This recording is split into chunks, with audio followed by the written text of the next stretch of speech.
quería comenzar haciendo como un resumen de lo que hermano Oscar habló el domingo pasado.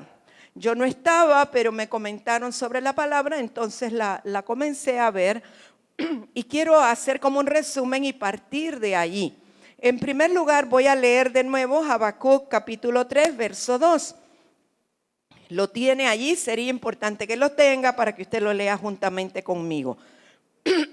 Dice: oh Jehová, he oído tu palabra y temí. Cuando dice temí, yo lo que recibí interiormente, es que podemos intercambiarlo con temblé. Oh Jehová, he oído tu palabra y temí y temblé. O sea, temí no es un temor de miedo, sino que de respeto, de reverencia. Y dice, y temí. ¿Sabe? El apóstol y profeta Juan en Apocalipsis dice que cuando estuvo delante del Señor cayó a sus pies postrado como muerto. O sea, el Señor Jesús es la palabra misma, es la palabra encarnada. Entonces, lo que produce la voz de Dios y la palabra de Dios es un temor reverente hacia Él, ¿verdad? Temí, temblé. Yo no sé cuántos han tenido la experiencia de escuchar la voz de Dios que está diciéndole algo específico, particular, pero que usted está claro que es Dios quien le está hablando, aunque sea a través de un profeta o en directo, pero que usted sabe que es Dios quien le está hablando. ¿Usted ha tenido la experiencia? ¿Sí? Mire, en tiempos pasados que venían profetas a la casa, yo recuerdo muy bien una vez que vino la profeta, la hermana Lupe Mejía, que por cierto ella partió con el Señor la semana pasada.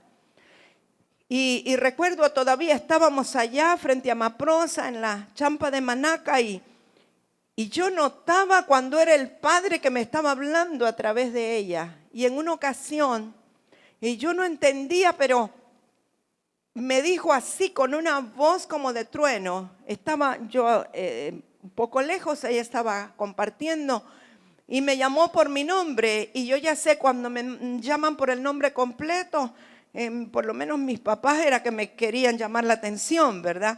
Normalmente me dicen Enmita, pero cuando me decían Enmamelia, yo temblaba. ¿A cuántos les ha pasado que le decían el nombre completo, verdad? Y ya empezás a temblar porque algo pasa. Y entonces me dijo, Enmamelia, bota tus armas. Eso fue todo lo que me dijo. Yo quedé como el hermano Omar Núñez, que don't worry, ¿verdad? Bueno, yo he quedado preguntándome por qué le habla en inglés el Señor a Omar. O sea, no sé, Omar, ahí hay algo más que escudriñar, ¿verdad? ¿Por qué le habla en inglés? Bueno, pues me dijo, Enmamelia, bota las armas. Y sabe, yo empecé a temblar porque sabía que era la voz del Padre. Yo no sé si a usted le pasa, pero yo identificaba cuando me hablaba el Padre, cuando me hablaba el Hijo y cuando el Espíritu, aunque son uno mismo, pero la manifestación de la persona es otra. Y entonces aquí Habacuc dice, oh Jehová, oí tu palabra y temí. O sea, está hablando de una palabra directa y específica para Habacuc que le provocó un temblor y un temor reverente. Oh Jehová, aviva tu obra en medio de los tiempos, hazla conocer. Y yo empecé a meditar por qué Habacuc le dice, aviva tu obra en medio de los tiempos. O sea, él está tan consciente de la eternidad de Dios que Habacuc no está pidiendo algo solo para sus días, para su tiempo, sino que él tiene la inquietud de que la obra de Dios sea avivada en todos los tiempos, por todos los tiempos. No sé si usted me capta, raras veces creo que nosotros le pedimos algo al Señor para que sea para los siguientes tiempos, los otros tiempos, como que estamos muy centrados, ¿verdad?, en que el Señor nos resuelva las cosas de ahora, pero Habacuc está diciéndole: aviva tu obra en medio de los tiempos, y en medio de los tiempos hazla conocer. O sea, aunque pasen los tiempos, aunque pasen las generaciones, aunque pasen las temporadas, aviva tu obra, hazla conocer a través de todas las edades y todas las generaciones. Haz conocer tu obra. Ahora, el hermano Oscar hablaba y establecía algo muy importante, que para que se manifieste las obras de Dios o se den a conocer las obras de Dios, tiene que ser avivada o activada la palabra. O sea, aunque aquí Habacuc está hablando de que avive su obra, él hizo una conexión con avivar o activar la palabra para que sean manifiestas sus obras. Nosotros sabemos y entendemos que la palabra es espíritu, ¿verdad? Y Jesús dijo: mis palabras son espíritu y son vida. Y sabemos que hay palabras que están como gravitando en los aires, pero hay palabras que están ya en el depósito nuestro. Algunas están aquí en los aires, pero otras están en el depósito, ¿verdad? Y entonces ese depósito que está dentro de usted tiene que ser activado, pero también las palabras que están en los aires nosotros tenemos que activarlas. Ahora, ¿cómo se activa la palabra que está gravitando en los aires? Con la palabra que sale de mi boca. En otras palabras, si hay demasiadas palabras gravitando en los aires, es porque no hay suficientes hijos de Dios activando esas palabras para hacerlas propias y comenzar a activarlas en su vida. ¿Sí me doy a entender? No, me parece que no. Entonces hay dos dimensiones en las cuales está la palabra. O está dentro de usted o está en los aires. Pero de todas maneras, con su boca y con la declaración de su palabra, usted puede activar la palabra, que es tanto la que está dentro de usted como la que está gravitando en los aires. Nosotros necesitamos ejercitarnos en la declaración de la palabra. Una de las primeras cosas que yo aprendí en el Señor, fíjese que yo le doy muchísimas gracias a Dios por un instituto bíblico que hubo en el tiempo que me convertí, que se llamó Árbol de Vida. Y yo digo que Dios lo mandó solo para mí, porque ya no existe. Pero la verdad que recibí tanto de ellos. Era un instituto bíblico americano, gente de fe. Y los fundamentos, los principios, las cosas que ellos nos impartieron y nos ministraron, de verdad que me han servido para toda la vida. Y una de las cosas que yo primero aprendí con ellos era orar la palabra. Que cuando orara, no orara con mis palabras, sino que le recordara a Dios su palabra. No sé cuántos lo hacen así. Hay alguien que lo hace así, qué bueno, es efectivo. Entonces tomaba la Biblia y agarraba las promesas del Señor que están en la Biblia y cambiaba los nombres y ponía mi nombre allí, ¿verdad? Creyendo que eso era para mí, lo comenzaba a activar a través de mi palabra y los resultados eran rapidísimos, porque Dios se hace responsable de su palabra, de lo que Él ha dicho. Él es un Dios responsable, y cuando nosotros se lo recordamos y le recordamos sus promesas, Él es pronto para cumplirlas. Entonces vemos que para que las obras sean manifiestas y sean dadas a conocer, ¿verdad? Tiene que ser activada la palabra. Y algo que hermano Oscar dijo también es que debemos de autoactivar la palabra que está en nosotros. Es decir, toda la palabra que está en el depósito también necesita ser activada para que entre en acción y que pueda cumplirse, que encuentre un cumplimiento. El Señor Jesús a través Dios mismo a través del profeta Isaías está hablando, haciendo una analogía. Dice que así como la lluvia cae y no regresa vacía, ¿verdad? Porque ¿qué pasa con la lluvia? Tenemos las nubes, está condensada el agua allí, ¿verdad? Llega un momento que esa condensación se convierte en líquido y tenemos la lluvia, pero esa agua de la lluvia vuelve a los ríos, se evapora y vuelve a las nubes, ¿sí? Entonces Dios dice que así es la palabra que sale de su boca, así como la nieve, así como el agua, así como la lluvia. Dice, la palabra no volverá a mí vacía. sino que será prosperada y ejecutará aquello para lo cual ha sido enviada. Ahora, pero ¿cómo es prosperada la palabra? Yo le pregunté al Señor, ¿cómo es prosperada la palabra? A través de la activación que nosotros hacemos de esa palabra que salió de la boca de Dios. Pero por eso es importante que nosotros sepamos cuál es la palabra que salió de la boca de Dios. Porque la palabra que salió de la boca de Dios tiene poder creativo para ejecutar cosas, para ordenar cosas, para alinear cosas, para crear lo que no existía. Pero cuando yo lo activo a través de mi palabra, entonces el poder creativo que está contenido en esa palabra explota y se pone por obra. Entonces es cuando vemos la manifestación de sus obras a través de la palabra. Porque la palabra tiene poder y la palabra es espíritu. Y todo lo que es espíritu tiene vida. Todo lo que es espíritu está vivo, ¿verdad? Entonces su palabra, dice aún Hebreos 4:12, es viva y eficaz. ¿Qué quiere decir eficaz? Es mucho más que eficiente, ¿verdad?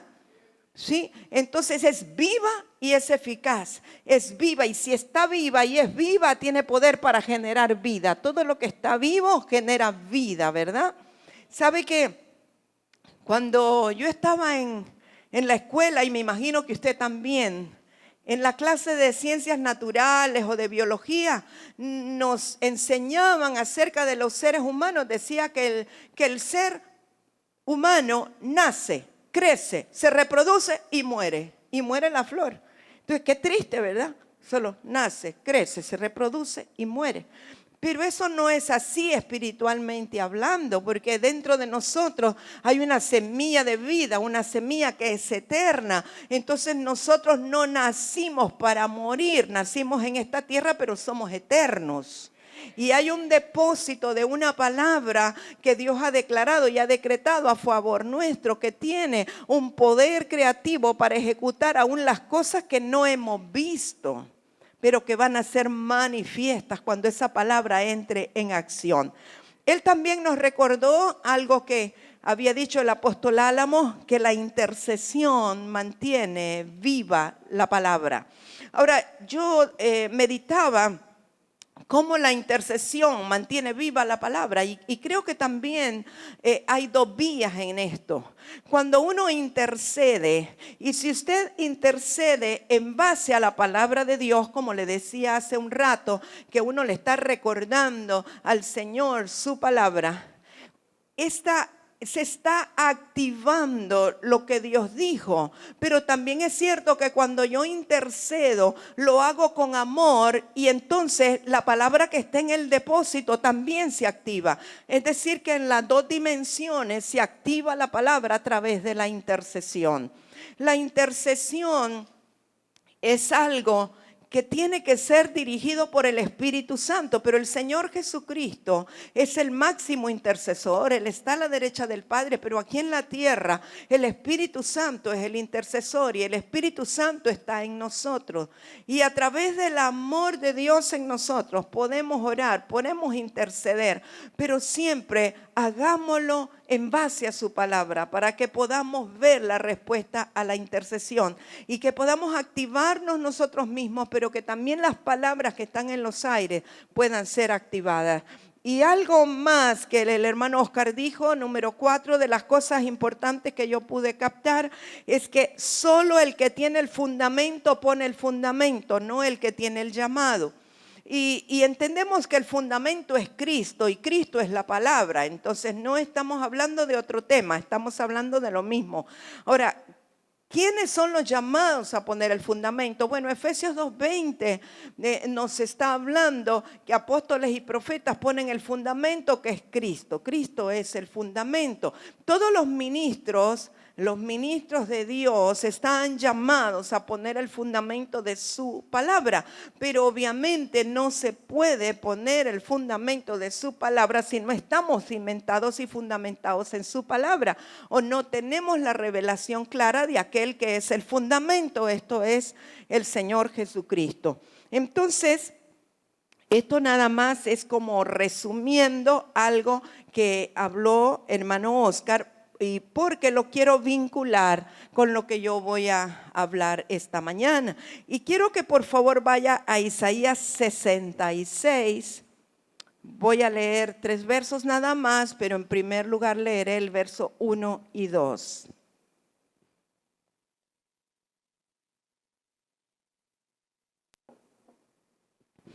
Ok, si usted lo tiene, dice Isaías 66:1. Jehová dijo así: el cielo es mi trono y la tierra estrado de mis pies. ¿Dónde está la casa que me habréis de edificar y dónde el lugar de mi reposo? Mi mano hizo todas estas cosas y así todas estas cosas fueron, dice Jehová. Pero miraré a aquel que es pobre y humilde de espíritu y que tiembla a mi palabra. Nos quedamos ahí, después voy a leer otro verso. Fíjese que el profeta Isaías aquí está relatando algo que Dios dijo, que Jehová dijo. ¿Qué es lo que Dios dijo? El cielo es mi trono y la tierra el estrado de mis pies. O sea, ¿qué es lo que Dios está diciendo? Esta es mi habitación. Mi habitación es el cielo donde está el trono, pero mi habitación también es la tierra donde está el estrado de mis pies. O sea, donde pongo los pies, donde reposo los pies. Dios está diciendo, esta es mi habitación. El trono está en los cielos, allí vivo yo, allí moro yo.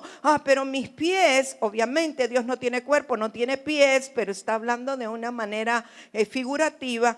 Pero en la tierra me sirve como banquito para apoyar los pies, es lo que está diciendo, es el estrado de mis pies. Entonces Él, su presencia está en todo, en los cielos, en la tierra. Él está diciendo, esta es mi habitación. Pero luego Él sigue preguntando, dice, ¿dónde está la casa que me habréis de edificar? ¿Y dónde el lugar de mi reposo? O sea, como que no tiene sentido. Dios está diciendo que Él ya tiene un lugar donde Él mora, donde Él habita, donde Él está. Pero luego pregunta, ¿dónde está la casa? ¿Y dónde está la casa? ¿Dónde está el lugar de mi reposo? ¿De qué estará hablando el Señor cuando dice, ¿dónde está la casa que me habréis de edificar? ¿Alguien puede decirme? ¿Estará hablando del templo de Salomón? ¿Estará hablando de la Nueva Jerusalén? ¿De qué está hablando? ¿De qué está hablando, Pastor Elías? No sé. No sé, eso está bien, ¿verdad? Está hablando de una morada eterna, obviamente. Pudo haber estado hablando, pudo haber estado preguntando del templo de Salomón, quizá. Puede haber estado preguntando de la Nueva Jerusalén, que es el lugar del reposo permanente. Pero puede estar hablando de nosotros, de nuestros tiempos, porque nosotros somos la morada del Espíritu de Dios. O sea, el Señor, el Espíritu Santo, dice que está elaborando o haciendo un templo que no es hecho de manos humanas para que habite su presencia, para que Él more dentro de nosotros. Ok, pero Él está diciendo, aquí vivo yo, pero ¿dónde está la casa que me han de edificar? Y luego dice en el verso 2, mi mano hizo todas estas cosas y así todas estas cosas fueron. Pero entonces Él dice después, pero miraré a aquel que es pobre y humilde de espíritu y que tiembla mi palabra. O sea, Dios está diciendo, yo hice el cielo, yo hice la tierra. Ahí donde está mi trono yo lo hice. Ahí donde está el estrado de mis pies yo lo hice. ¿Dónde está el templo que me van a edificar? Yo también lo hago, porque yo soy el creador de todas las cosas. Pero, dice, es que a mí me llama la atención que dice pero, y cuando en la Biblia hay un pero, es que Dios está diciendo, bueno, todo eso está bien, pero yo prefiero esto. ¿Qué dice? Miraré. ¿A quién miraré? Al que es pobre de espíritu, al que es humilde. Pero sobre todo lo que a mí me impresiona es que dice, el que tiembla mi palabra. O sea, No sé a usted si le motiva o no, le produce algo o no, pero a mí me hace temblar esa palabra que dice que Él mirará al que tiembla su palabra. O sea, Él está diciendo, miren, yo tengo el cielo y la tierra, aquí estoy sentado en el trono, los pies los tengo en el estrado que es la tierra. ¿Dónde está la morada que me van a edificar? Pero todo esto lo haré, yo lo hago con mis propias manos, pero lo que a mí me importa realmente, pero aquel a quien yo veo y a quien quiero ver, es al que es pobre de espíritu, al que es humilde y que tiembla ante mi palabra. O sea, son 3 características que tiene que cumplir la persona. Pobre de espíritu es aquel que reconoce que es necesitado del espíritu. Pobre no es el que no tiene dinero. Pobre de espíritu es aquel que reconoce su necesidad de Dios. Al que es pobre de espíritu, al que es humilde de corazón, pero que tiembla ante mi palabra. Yo creo que todo el que es humilde va a temblar ante su palabra. Y el que tiembla ante su palabra también es humilde. O sea, recíprocamente es así. Entonces, cuando nosotros somos indiferentes a la palabra del Señor, dice la Escritura allí, el Señor no nos va a mirar si somos indiferentes a su palabra.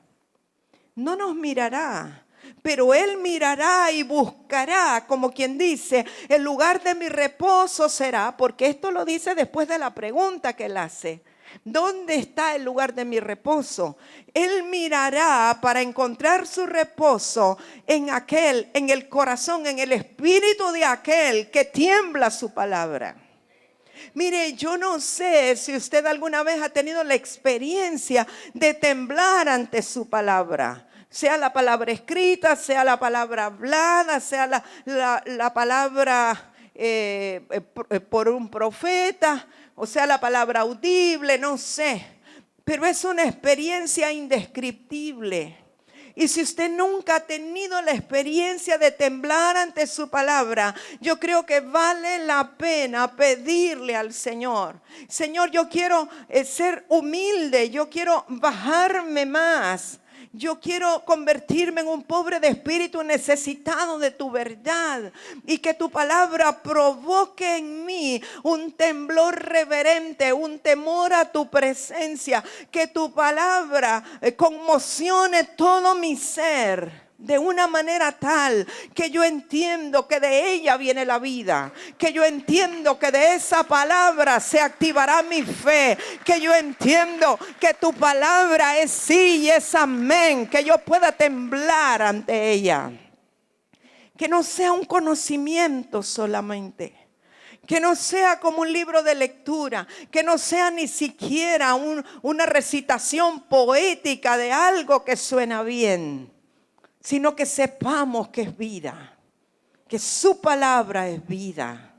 Y que podamos conmocionarnos internamente y temblar delante de ella. Yo creo que eso también está de alguna manera relacionado cuando Jesús nos dice a través del apóstol Pablo que cuidemos nuestra salvación con temor y temblor. O sea, nosotros tenemos que temblar delante de las palabras del Señor, tanto de sus promesas como también de lo que habla de su justicia y del cumplimiento de todas las cosas.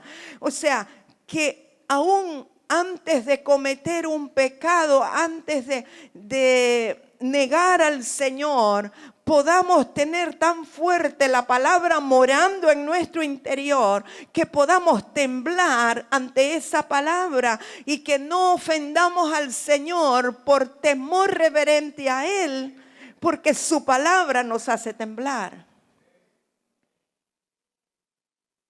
No porque me van a descubrir, no porque qué van a pensar, no, porque la palabra del Señor me hace temblar, porque lo honro a Él, porque lo respeto a Él, porque lo amo a Él sobre todas las cosas.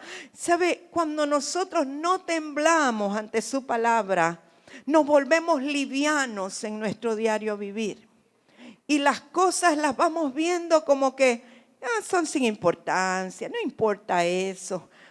Una infracción aquí, una transgresión allá, esa es una cosita. No, esas cositas pequeñas pueden ir aumentando en nuestra vida, podemos irnos acostumbrando a ellas y empezar a vivir de una manera liviana, que ya su palabra no nos provoque un temblor interior.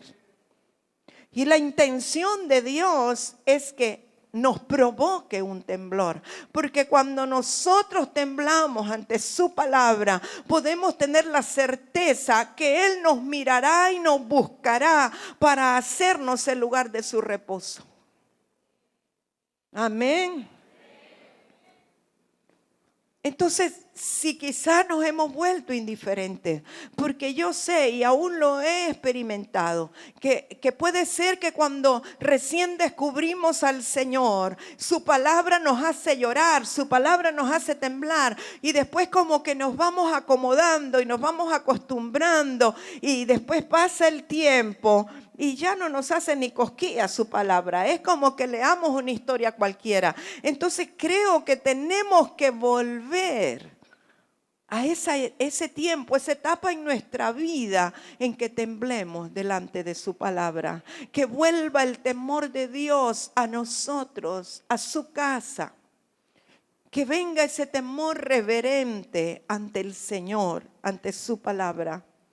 Nosotros vemos en la Escritura que cada vez que el Señor se presentaba en un lugar o se manifestaba, la gente caía de espaldas, caía postrado. O sea, era algo que no se podían mantener en pie, dice la Escritura. Así tiene que ser para nosotros ahora, porque su palabra es Cristo. Cristo es su palabra.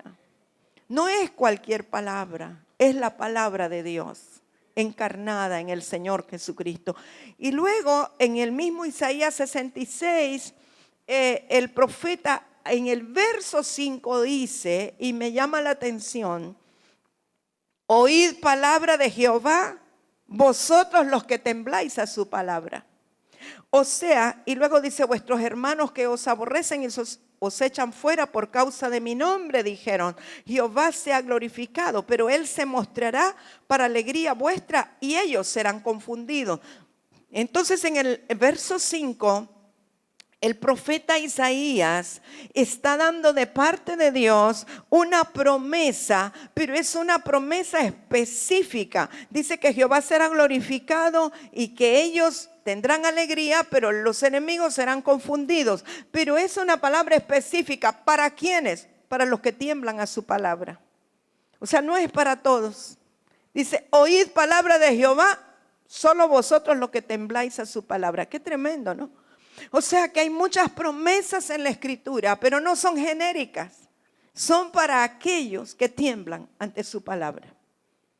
Y entonces eso nos deja meditando, nos deja pensando si nuestra respuesta a la palabra es la correcta, si nuestra actitud a la palabra es la correcta.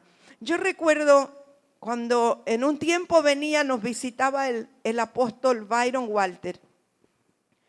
Y él es un hombre que ama su palabra de una manera increíble, ¿verdad? Y recuerdo que si eran las 9, los hermanos se levantaban, y no los juzgo a los hermanos, probablemente el bus se iba a esa hora y se tenían que levantar, y eso yo le explicaba a él.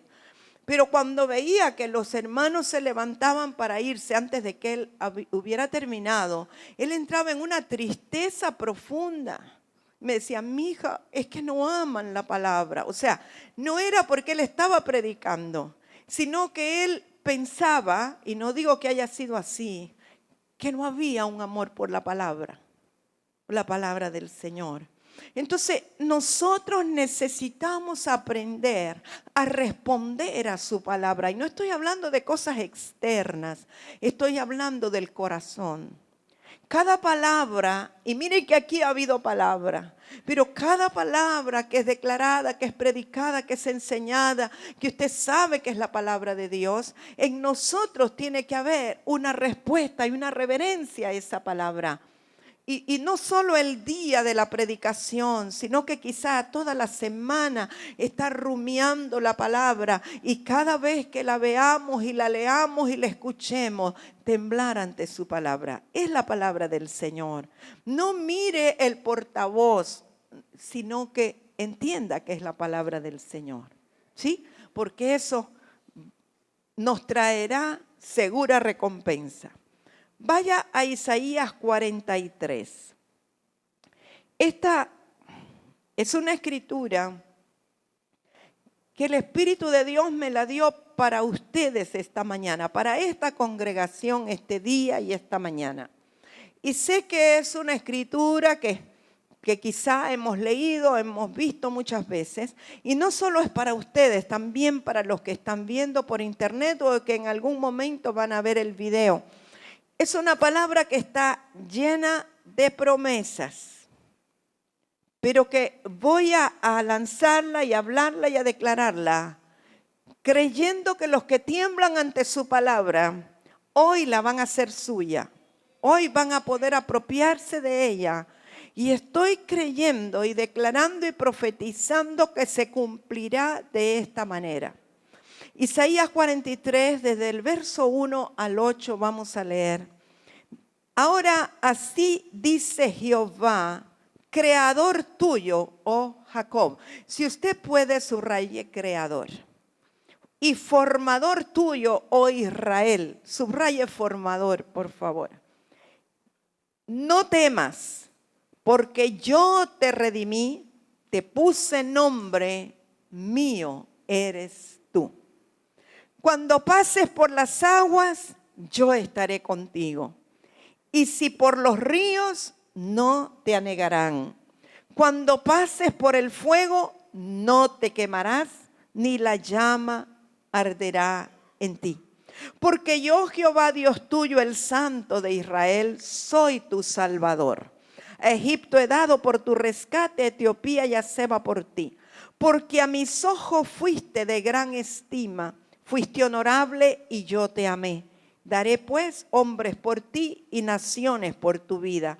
No temas, porque yo estoy contigo. Del oriente traeré tu generación y del occidente te recogeré. Diré al norte, da acá, y al sur, no detengas. Trae de lejos mis hijos y mis hijas de los confines de la tierra. Verso 7. Todos los llamados de mi nombre, para gloria mía, los he creado, los formé y los hice. Y quiero pedirle que usted, por favor, subraye, creado, formé e hice. Son 3 procesos. Sacad al pueblo ciego que tiene ojos y a los sordos que tienen oídos. Esta palabra es para Jacob, para Israel. Lo interesante es que en el verso 1 dice, creador tuyo, oh Jacob, formador tuyo, oh Israel. Usted sabe que el nombre Jacob quiere decir usurpador. Y ese nombre se le puso porque supuestamente él usurpó la primogenitura que le correspondía a Esaú, pero él la usurpó. Pero ya estaba escrito que iba a ser así. Entonces, cuando Dios se refiere a Jacob, dice creador tuyo. Pero posteriormente Dios le cambia el nombre de Jacob a Israel. Y entonces cuando habla de Israel, dice formador tuyo.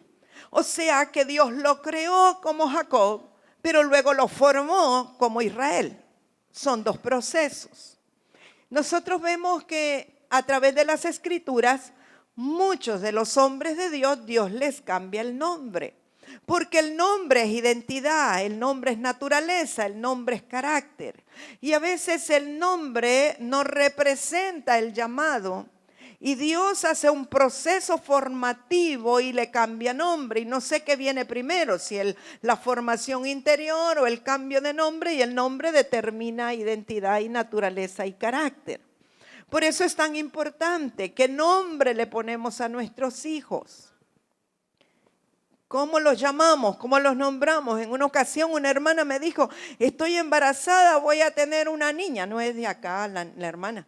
Y entonces busqué un nombre bíblico y la voy a llamar Jezabel. sea, porque lo encontró en la Biblia. O sea, no basta encontrarlo en la Biblia, sino qué significa, qué representa el nombre. Pero a lo que yo quiero llegar es que Dios es creador, pero Dios es formador y Dios es hacedor. En otra escritura, en Isaías, dice: yo soy tu marido, tu hacedor. Jehová de los ejércitos, tu marido, tu hacedor, le dice a la mujer. Pero aquí está hablando de que lo creó y luego lo formó. O sea, que hay un proceso entre que Dios te creó y que Dios te formó. ¿Sí? No están convencidos. Yo hoy día soy producto de la formación de Dios, aunque sé que Él va a seguir formándome, pero no soy la misma que cuando Él me creó. En el espíritu sí, porque Él ve la obra terminada, pero del punto de vista natural, la creación es una cosa, pero cuando interviene el nuevo nacimiento y el Espíritu de Dios y comienza a formar y a transformar, entonces vienes a ser una formación diferente. Ya vamos a ver en una escritura del Nuevo Pacto. Pero cuando vemos aquí en el verso 7, importante que dice: los llamados de mi nombre. O sea, no todos, los llamados de mi nombre. Quiero que subraye eso y que lo mantenga en su espíritu para lo que vamos a ver después. Los llamados de mi nombre, para gloria mía, los he creado. ¿Para gloria de quién? De Dios. ¿Quiénes? Los llamados de su nombre. Los que toman nombre en Él. Pero dice: los he creado, los formé y los hice. O sea, Dios nos creó, nos formó, pero también nos hace. Son tres cosas diferentes. El Señor me ha metido bastante en eso. Y tiene que ver con la creación, la formación y la hechura del primer hombre, pero también tiene que ver con nosotros. Porque el primer hombre, Dios primero lo creó en su mente.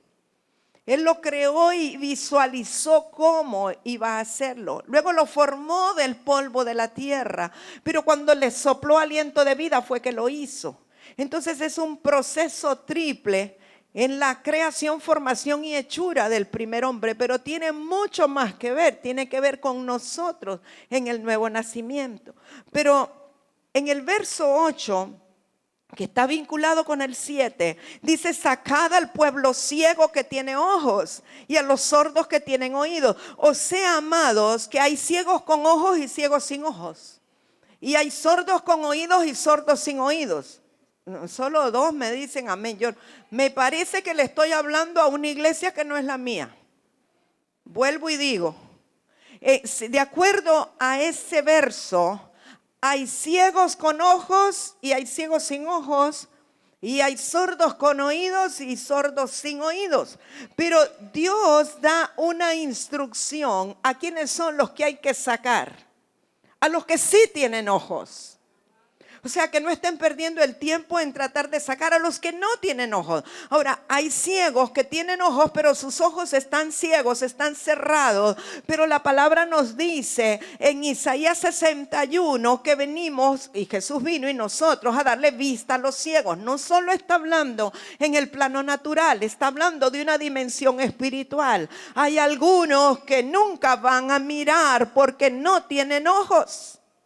Pero dice que saquemos a los sordos que sí tienen oídos. Yo recuerdo algo que nos compartía el hermano Ángel, nuestro padre. Dice que él se había ido a la finca de café, que tenía un vivero especial de café en lo alto de la montaña. Y que cuando estaba allá, de pronto él tuvo una visión con los ojos abiertos. Y dice que vio una mujer que estaba vestida así con un vestido largo, pero traía en sus manos algo como un cáliz de la comunión más o menos. Y dice que de pronto venía un tren a una alta velocidad. Y él le comenzó a gritar a la mujer: quítate, quítate, porque el tren venía y se le iba a llevar en la visión. Y dice que de pronto Dios le dijo: hay unos que nunca te van a oír. Ahora, eso tiene una repercusión tremenda. Uno puede esforzarse, puede desgastarse, puede estar hablando la palabra, puede prepararse lo mejor y con la mayor unción, pero habrá algunos que nunca nos van a oír. Qué lamentable. ¿Por qué? Porque son sordos que no tienen oídos. Nosotros necesitamos discernir quienes tienen oídos espirituales para que aunque estén cerrados los podamos abrir.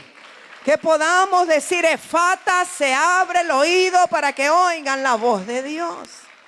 No importa que estén en la cuneta, no importa que estén en el prostíbulo, no importa que estén en medio de la matanza, si son de los llamados de su nombre que Él ha creado, aunque todavía no los haya formado y no los haya hecho, si tienen oídos podrán oír.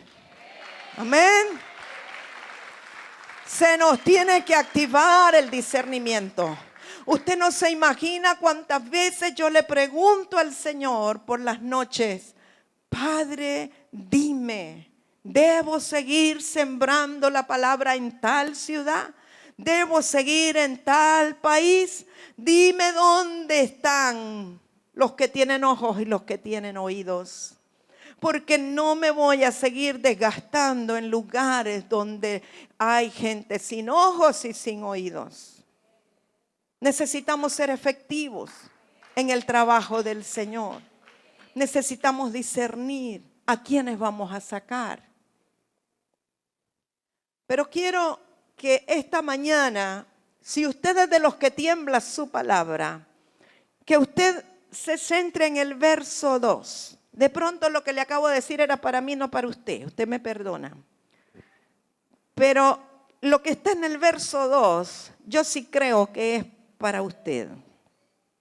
Y después también el verso 6. Pero ahora el verso 2.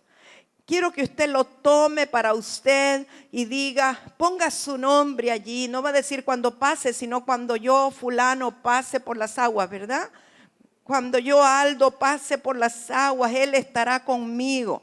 Si paso por los ríos, no me voy a ahogar, no me van a negar. Cuando yo, ¿verdad? Ponga su nombre, yo Mirlen, yo Ninfa, pase por el fuego, no me voy a quemar y la llama no arderá en mí. Es una promesa del Señor para los que tiemblan a su palabra. Yo quiero que usted la tome para usted este día, si usted es de los que responde, de los que cree, de los que está activado en la fe para recibir su palabra. Anótelo con su nombre y lo pone en su casa. Lo pone allí en la pared, en el refrigerador, donde sea. Es palabra del Señor que tiene poder creativo. Active esa palabra para usted, para que pueda salir de la atmósfera del temor. Porque veo que hay muchos con temor.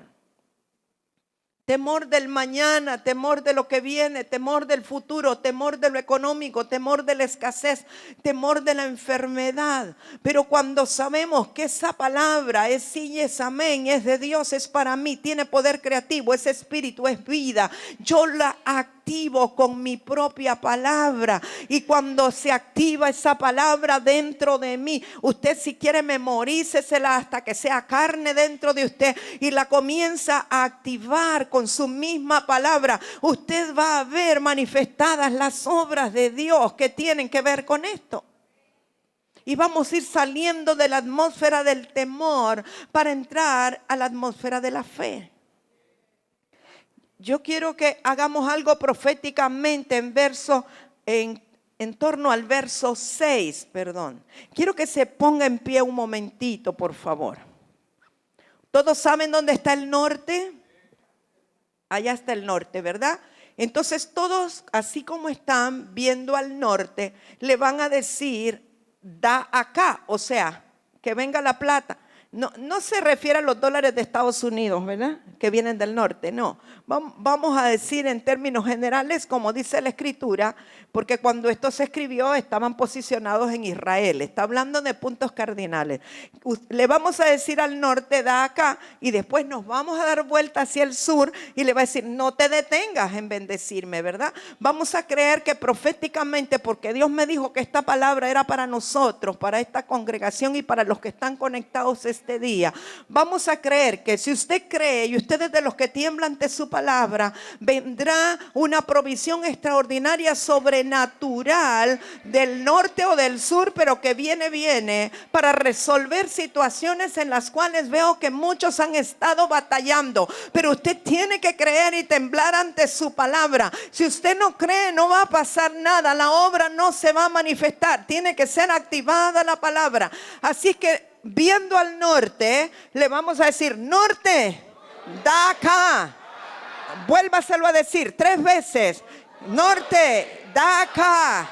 Norte, da acá. Ahora démonos vuelta al sur. Sur, no te detengas en bendecirme. Sur, no te detengas en bendecirme. Y la tercera vez: sur, no te detengas en bendecirme. Aleluya, dele un aplauso al Señor. Yo quiero, puede tomar su asiento. Yo quiero pedirle en el amor del Señor que en cuanto usted vea la bendición y la provisión, usted se acerque a sus pastores y testifique. Porque la palabra del Señor, al ser activada, tiene que manifestar su obra. Y dijo Habacuc: manifiéstala a través de los tiempos. Estos son los tiempos de los cuales hablaba Habacuc. Así que creemos y tomamos y recibimos la palabra. Amén. Y en base al verso 7, los que he creado, los formé y los hice. Y también al verso 1, que Dios dice: creador tuyo, formador tuyo. Quiero que vayamos a Romanos capítulo 8. Y vamos a leer el verso 28 en adelante. También muy conocido para nosotros. Dice: y sabemos que a los que aman a Dios, todas, diga conmigo, todas las cosas les ayudan a bien. Esto es, a los que conforme a su propósito son llamados. Porque a los que antes conoció, también los predestinó para que fuesen, ¿qué? Hechos. Recuerde que los creó, los formó y los hizo para que fueran hechos conforme a la imagen de su Hijo, para que Él sea el primogénito entre muchos hermanos. Y a los que predestinó, a estos también llamó. Y a los que llamó, a estos también justificó. Y a los que justificó, a estos también glorificó. ¿Qué pues diremos a esto? Si Dios es por nosotros, ¿quién contra nosotros? Muy bien, vamos a desmenuzar un poquito esta palabra. Fíjese que interesantemente el apóstol Pablo, cuando le habla a los romanos, pone esta palabra en pasado. O sea, dice: a los que predestinó, los llamó, los justificó, los glorificó. Pero él no se está refiriendo exclusivamente a los que ya murieron o a los que partieron. Lo que ocurre es que este proceso, Dios, que es un Dios de eternidad y que está en un presente continuo, Él ya hizo las cosas que aún no han sido manifestadas, ¿sí? Es decir, para Cristo, para Dios, usted ya estaba salvado. De hace 2000 años usted ya estaba salvado. ¿Cuándo se manifestó? Ahora, en este tiempo. Pero en la eternidad de Dios eso ya era. Entonces, de igual manera, dice que hay algunos que Él, a los que Él ya predestinó, luego los llamó. Quiere decir, mis amados, de acuerdo al verso 1 que está aquí, dice: y sabemos que a los que aman a Dios, todas las cosas les ayudan a bien. Esto es, a los que conforme a su propósito son llamados. O sea que cuando nosotros fuimos llamados de parte de Dios para conocerle a Él y para ser salvados, era para cumplir el propósito de Dios, no el mío, no el suyo. Fue conforme a su propósito. ¿Me está captando? Es importante que usted entienda que usted fue llamado para cumplir el deseo de Dios, el sueño de Dios y el propósito de Dios. Entonces fuimos llamados conforme a su propósito. Pero antes dice, pero los que aman a Dios, todas las cosas les ayudan a bien. Esto es los que conforme a su propósito han sido llamados. ¿Qué quiere decir? Que cuando Dios nos llama para cumplir su propósito, también pone en nosotros la capacidad para amar a Dios. ¿Sabe que nosotros no podemos amar a Dios de nosotros mismos?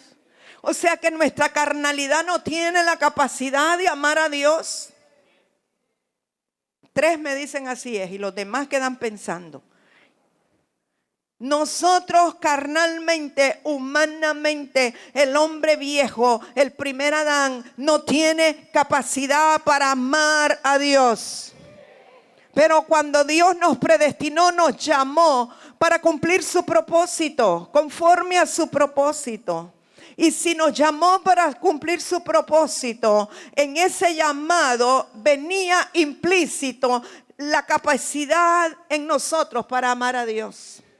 Porque si no, ¿cómo hubiésemos respondido a su llamado si no es porque Él pone en nosotros la capacidad para amarle? Porque amar, ¿sabe que amar implica tomar decisiones? ¿Verdad que sí? Amar no es una cosa romántica. No, el amor no es romántico. Lo romántico tiene que ver, y el romance tiene que ver con latín y con otras cosas. No, el amor no es romántico. El amor es una verdad y es una persona, porque Dios es amor. Entonces, el amor de Dios implica que yo voy a dejar algunas cosas. Ahora, Dios no me dice, deja esto. No, Dios dice, dame, hijo mío, tu corazón. Pero cuando Él dice, dame, hijo mío, tu corazón, es porque Él ya nos llamó y nos puso la capacidad de amarle y darle el corazón. Si Él no lo hubiera puesto en nosotros, no seríamos capaces de darle el corazón. Pero cuando Él nos llama, entonces le entregamos el corazón y tenemos la capacidad para amarle. Y para eso es que todas las cosas le ayudan a bien.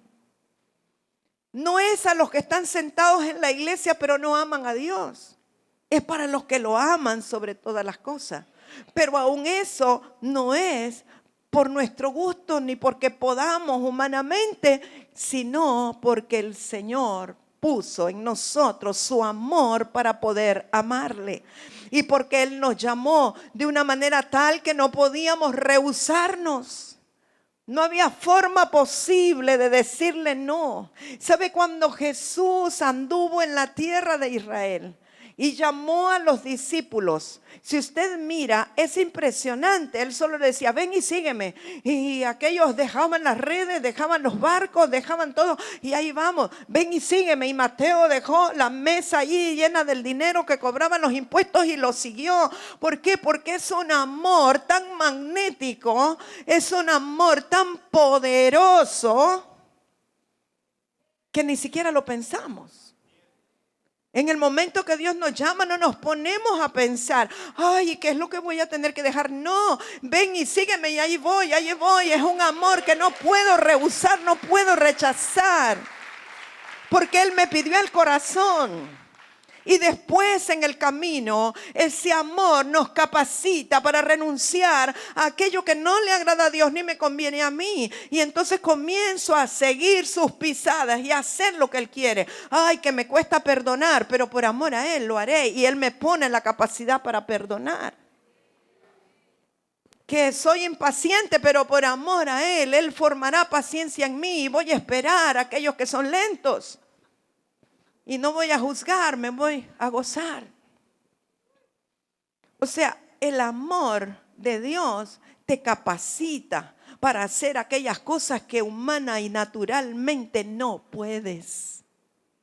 Porque el amor de Dios, que es una persona, nos habilita, nos empodera, nos capacita, nos levanta, nos sustenta, nos da poder, nos da fuerza, nos da capacidad, nos da autoridad. Entonces los que amamos a Dios, todas las cosas nos ayudan a bien, aún las que parecen malas, aún las que parecen negativas, aún aquellas cosas que humanamente la gente diría qué horrible, qué triste, qué feo, pero a nosotros nos tiene que ayudar a bien.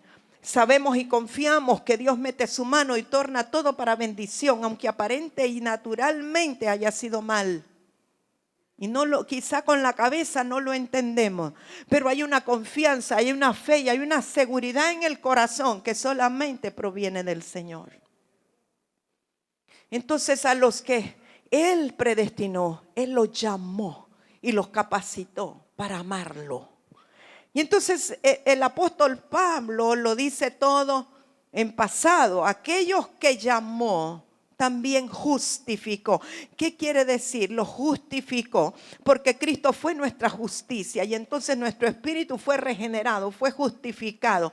Ahora, en el plan de Dios, Él ya lo hizo. Aún aquellos que todavía no han reconocido a Jesús, pero que Él ya sabe que lo van a reconocer, y aquellos que Él va a llamar, Él ya lo hizo en la eternidad. Porque el tiempo de Dios es en eternidad, no se mide como el nuestro. Pero en nuestro calendario y en nuestro tiempo veremos el momento de la manifestación. Pero Él ya lo ejecutó. Él en su eternidad ya lo vio, ya lo hizo.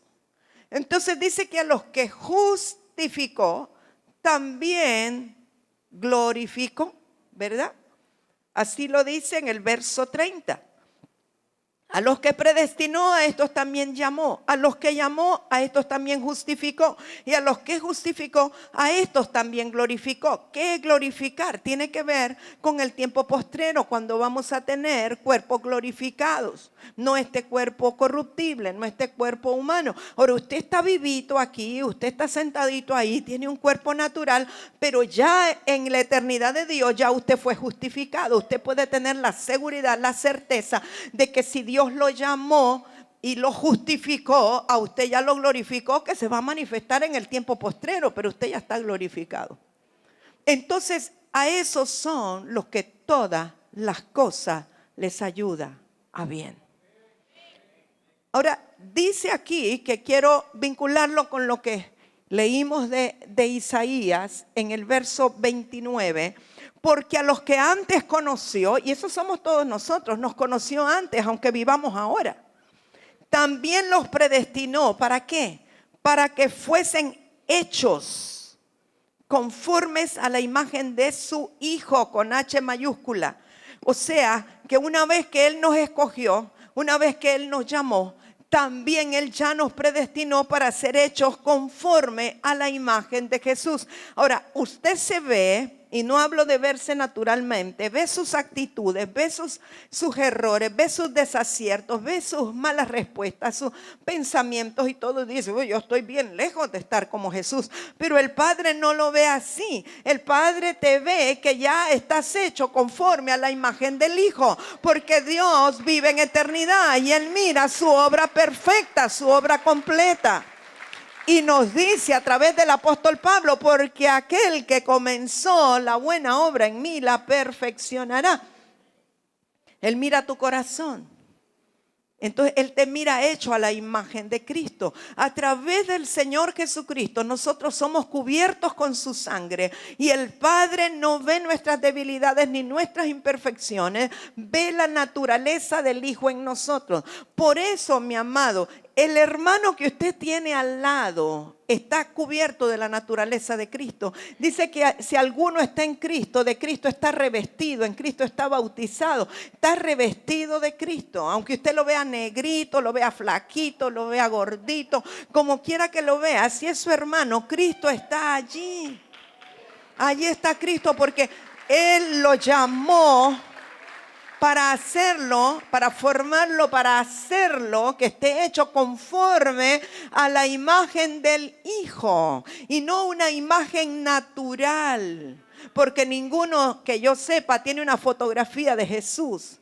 Está hablando del Hijo, el resucitado, la imagen celestial del Hijo. Está hablando de lo espiritual, no está hablando que usted se va a parecer a Jesús que andaba caminando en Israel. No tiene que ver con que usted se va a poner un talit y un kipá y una sotana, no tiene que ver con eso. Está hablando de la imagen celestial. ¿sí? Ya está hecho conforme a la imagen del Hijo. ¿Para qué dice? ¿Cuál era el deseo del corazón de Dios? Mire, yo quiero que por un momento usted se trate de remontar a eso. El Padre tenía un solo Hijo, que era la palabra, Cristo. Pero Él no se conformó con un solo hijo. Él dijo, yo voy a sacrificar a este único hijo que tengo, lo voy a enviar a la tierra, va a ser sacrificado, va a dar su vida voluntariamente, porque yo necesito recuperar lo que se perdió en el planeta Tierra. Yo necesito recuperar a la humanidad, necesito recuperar a los hombres para que sean mis hijos también, como fue mi deseo desde el principio. Así es que Dios predestinó y Él determinó y Él llamó y dijo, estos van a ser conformados a la imagen de mi Hijo, el celestial. Van a tener la misma imagen espiritual del Hijo. Van a ser espirituales, van a ser poderosos, van a ser vencedores, van a ser victoriosos. Porque yo no quiero tener un solo hijo, yo quiero tener una gran familia. Así que usted se imagina cómo van a ser las bodas del Cordero. No va a haber carpintero en todo el planeta Tierra que pudiera hacer una mesa para todos los que van a estar sentados a las bodas. Pero Él quiere estar rodeado de toda esa gran familia, de todos esos hijos conformados, hechos a la imagen de su Hijo, el que era el unigénito, el que era el único, pero que el Padre lo envió para que todos nosotros adquiriéramos la imagen de Él, del celestial. Y lo dice 1 Corintios 15, 45 en adelante. Para que todos seamos como Él siempre quiso. Denle un aplauso al Señor, por favor. Aleluya. Santo. Mire, yo no sé si a usted le provoca algo esta palabra. Yo espero que usted tiemble ante esta palabra.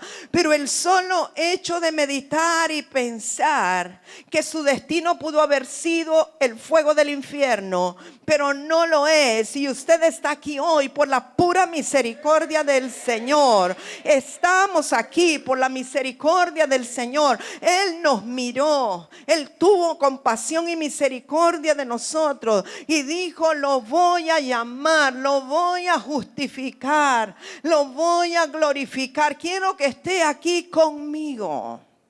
Él te amó primero. Él te vio y te amó. Y entonces pensar en eso a mí me hace temblar. Pensar que hay muchos que en este momento no tienen ese privilegio. Pensar que fui un bendecido, un privilegiado, una privilegiada de Dios, que Él hubiera pensado en mí. Yo no sé, cuando me doy cuenta lo que significa, cuando me doy cuenta dónde estuviera si Él no hubiera tenido misericordia, tengo que temblar ante su palabra. Esta escritura para mí es poderosísima porque me da la fe y la confianza que lo que Él hizo no tiene marcha atrás. No voy a estar pensando, ¿y si pierdo la salvación? No, Él tiene el control y el cuidado de mi vida. Porque Él puso en mí amor para Él. Y si lo amo, quiero honrar su palabra y honrar sus mandamientos. Si nosotros lo amamos y hemos experimentado el amor de Él, nuestro anhelo será agradarlo en todo. ¿Sí? Y no importa que vayamos a tener tribulaciones o que vayamos a tener aflicción. Jesús ya dijo, ya es seguro. Si de algo estamos seguros es que vamos a tener aflicción. Él lo dijo. En el mundo tendréis aflicción, pero no temáis porque yo ya vencí al mundo. Entonces su palabra es verdad, su palabra es real. Su palabra es verdadera. Amén. Yo quiero que se ponga en pie. Pastor Elías, hay un cántico nuevo, yo no lo conocía, preciosísimo, que tiene que ver con esto, solo que dice, no es porque yo fuera buena, sino porque era mala. Si le ponen en O, no buena ni mala, sino bueno y malo, para que los varones también canten, porque esto fue para los que eran malos. ¿verdad? No para los que eran buenos, porque creo que este cántico hermoso habla de lo que Jesús hizo por nosotros. Y yo quiero pedirle que usted responda a la palabra. Yo le dije que es importante temblar a su palabra y responder a su palabra. Y hay muchas formas como podemos responder a su palabra. Pero una de ellas es adorándole, postrándonos delante de Él, reconociendo su grandeza, teniendo gratitud. Hay muchas formas como usted puede responder a la palabra del Señor. Haga como el Espíritu de Dios le indique, pero responda. No se quede. Todavía había algunos al final dormidos. Yo no sé cómo pueden dormir con mis gritos en el micrófono, pero bueno, esa debe de ser una provisión muy sobrenatural, muy especial. Pero bueno, yo le pido a usted, esto es algo muy personal de cada uno con el Señor. Usted responda como el Espíritu de Dios le indica. Métase en ese cántico, métase en esa alabanza, porque eso nos relata lo que Dios hizo por nosotros. Les amo, les bendigo. Nos vemos el próximo domingo.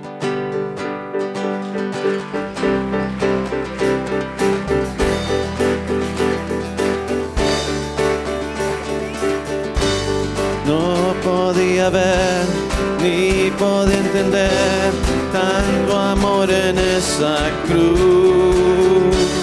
¿Cómo pudo ser que diste tu ser por mí en esa cruz? No podía ver, no y podía entender tanto amor en esa cruz. ¿Cómo pudo ser que diste tu ser por mí en esa cruz? Fue tanto amor que me brindó, no por ser bueno, fue por ser malo, me redimió sin pedirlo, me dio amor por pura gracia, me rescató de la maldad, Él me amó desde la eternidad, la eternidad.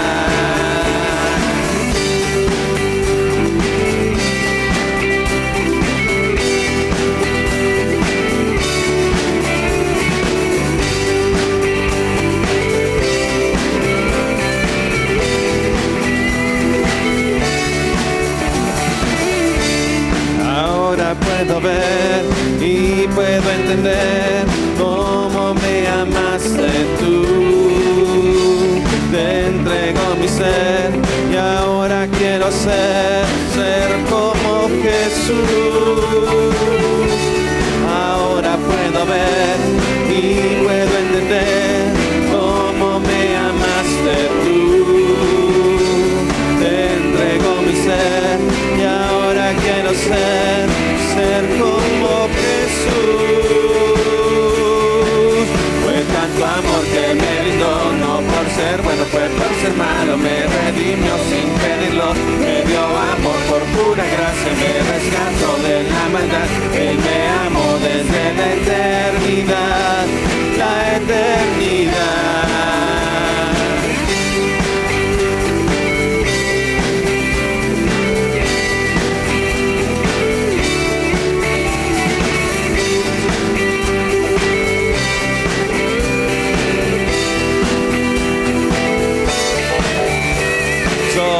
Me lo quiere regalar. Oh, oh, oh, oh. Solo me lo da. Oh, oh, oh, oh. Solo me lo da. Solo me lo da. Solo me lo da. Fue tanto amor que Él me brindó, no por ser bueno, fue por ser malo, me redimió sin pedirlo, me dio amor por pura gracia, me rescató de la maldad, Él me amó desde la eternidad, la eternidad. Fue tanto amor que Él me brindó, no por ser bueno, fue por ser malo, me redimió sin pedirlo, me dio amor por pura gracia, me rescató de la maldad, Él me amó desde la eternidad, la eternidad.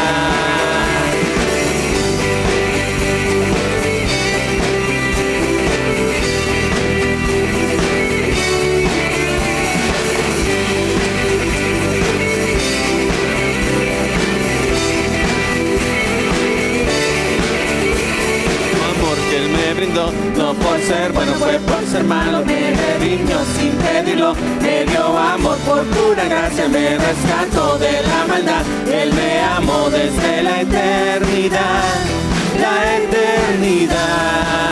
Fue tanto amor que Él me brindó, no por ser bueno, fue por ser malo, me redimió sin pedirlo, me dio amor por pura gracia, me rescató de la maldad, Él me amó desde la eternidad, la eternidad.